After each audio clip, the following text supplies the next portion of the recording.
Yo, what's good everyone? Today I'll be showing you an epic opening trap called the Fried Liver Attack. The cool thing about this opening is that it's extremely beginner friendly and it actually works, so it's not like the 4-move checkmate or any of that nonsense that everyone and their dog knows about. Also, even if the trap doesn't work, you can still play some regular chess and it's not the end of the world. Let's go! Alrighty, this is the Fried Liver Attack, so it's e4, e5, knight f3, knight c6, bishop c4. This is normal play. You will get this a ton, even at the Grandmaster level. You have these two pawns in the center, one knight attacking the black pawn, the black knight defending its pawn, and a bishop c4. Getting a really good grip of the center, and also developing a piece to an active square. So, what does black do? Well, black can do a ton of things, matter of fact. They could play d5, they could literally play anything, but the most common thing black will do is play knight f6. Attacking your pawn. Important thing here is in the fried liver you want to go knight g5, and because they play knight f6, it blocks the queen. So yeah, you can play knight g5. If they didn't play this, you wouldn't be able to go here, and we'll talk about that later. But if they play knight f6, you want to go knight g5 like this. So far, so good. As you can see from the move g5, we actually defend our pawn like this, and black will notice that if we move our knight anywhere, the pawn can be easily taken. So, what will they do? They will probably play h6, trying to kick our knight away. But we're going to play the most devious move of chess, and that is knight takes f7, forking the queen and rook. But you might be wondering, wait, why can't they just take it with the king? Because of our bishop that we developed from its starting square to one of the most active squares. And now you win material for free. I said, hold up, wait a minute, something ain't right. Now, I wish it was that easy, but once you're in this position, basically the only way black can stop it is by playing a move d5. And this is alright, but you gotta know some theory here. So when they play this move d5, blocking your attack, you want to play e takes d5, okay? And this is where most people go wrong. If they take back with the knight, they are screwed. If they take back with the knight, trust me, they are screwed. Why? Because we play the exact same move, knight f7, for king, but you might be thinking if I'm high or not, because the king can actually take. But if the king does take, we simply play queen f3 check, double attack on the knight, and the funny thing is black can actually go wrong again if they run away to g8, because if they run away to g8, after takes, it's check. Only way to stop it is take out with the queen, and queen takes again. Only way to stop it, bishop, we take. It's gonna be end up like this. Basically, the point is, if they hide on g8, it is mate in 3.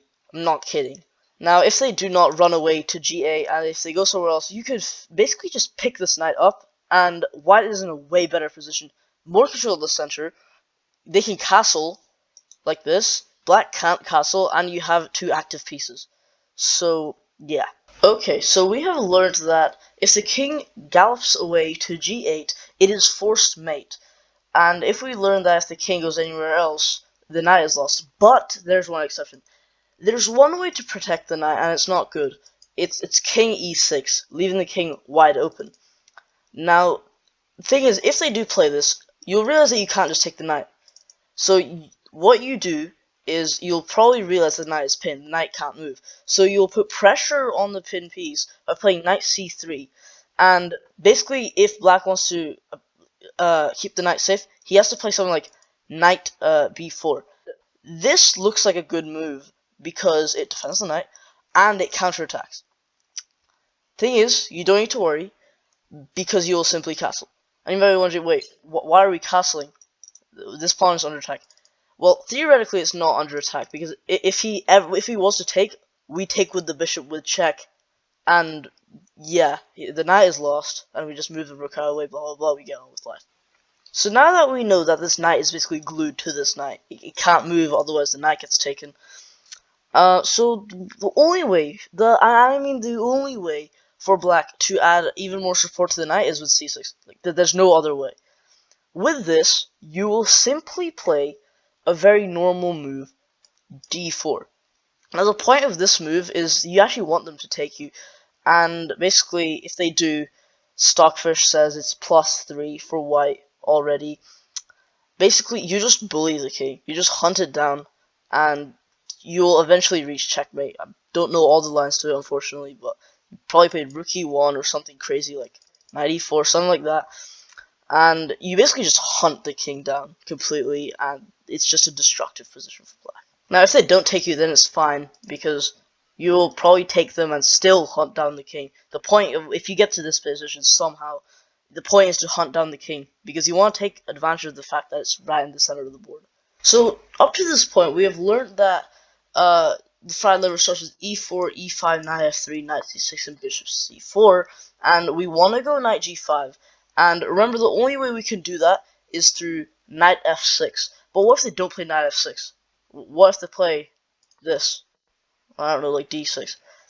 So, thing is, now you realize that your knight can't go to g5 no more because the queen takes it. So, theoretically, you can't play the fried liver, but theoretically you can. It's just in a dumb way, and you literally play h4 and go with this. It sounds so stupid. Yeah, that's essentially how you play if they don't play knight f6. Now, if they don't play knight f6, remember, we just go h4 and carry with life from there. But what if they play something aggressive like d5? d5 is not a good move because you win a pawn. You win a pawn. You can't take because the bishop. So that gets all the silly stuff out the way. So we know after knight f6 we play knight g5. We threaten it. And the only way that's good is, well, one of the only way that's good is to play d5, and we already know that gets bad for black really quickly if you know what you're doing. Now in this position, if they don't play d5, let's say they see the fact that they can get forked really easily, and if they play something terrible like this, trying to get out the fork, it's still bad because they get forked by it in a different way. So if they play rook g8, then yeah, they get forked. But let's say they play queen here. What do you do now? Because this fork no longer exists.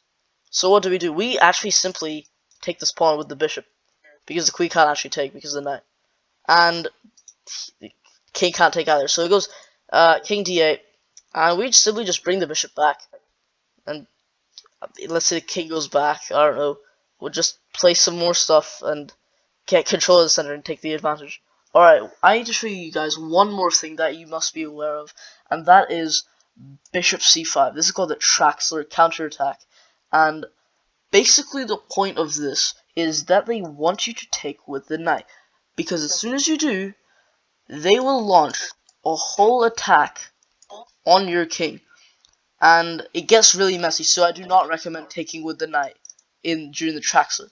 What I do recommend, however, is to take with the bishop, because they can't take back, and let's say they move there, you will simply play your bishop back to b3, threatening this again, and I do not know the entire line for the Traxler, so you may actually have to take a look at some videos, but just remember, do not take with the knight, take with the bishop, and pull it back to b3. Alright guys, so hopefully by now you know exactly what to do with the fried liver. We have learned what to do against h6, where we just take the pawn on f7, forking the queen and rook. We've also learned what to do against d5, where we take with the pawn, and if they take with the knight, it gets really messy for black. We've also learned what to do against the Traxler counterattack, where we do not take with the knight, but we actually take with the bishop, and then we just pull it back to b3. Very important that you know that. We've also learned what to do against this avoiding fork line, where we take the pawn yet again and pull the bishop back to b3. Also, we've learned a stupid line where if they play rook g8, you'll find this fork, which is pretty useful as well. And basically, let's say if they play anything but good lines, which you may have to research a bit further, you'll just fork. So if they play this, you'll fork. If they play this, you'll fork. If they play this, you'll fork. And basically it's smooth sailing from there. Unfortunately, I can't show you every single line of the fried liver. That is basically impossible to do in one video. Maybe there's a 4-hour long video somewhere in YouTube. I don't know, you'll probably have to find that yourself. Or you can get a course. Another way you can expand your knowledge of the fried liver is that you can look at some more videos, because I did not cover everything. But there are two main videos I recommend that links will be in the description, by the way. The first video is Gotham's video on the fried liver. Of course, he's a really nice video on the fried liver. Recommend checking it out. Another video is from this underrated creator called Shaky Chess. Definitely recommend checking him out. He's growing pretty fast. Anyway, guys, I hope you enjoyed this video. Hopefully, you can win a few games with this incredible opening. Really nice opening for intermediate and beginner players. You sort of see this at the advanced level as well. If you have any suggestions, just leave it down in the comments. I will try my best to cover it in another video. And yeah, good luck.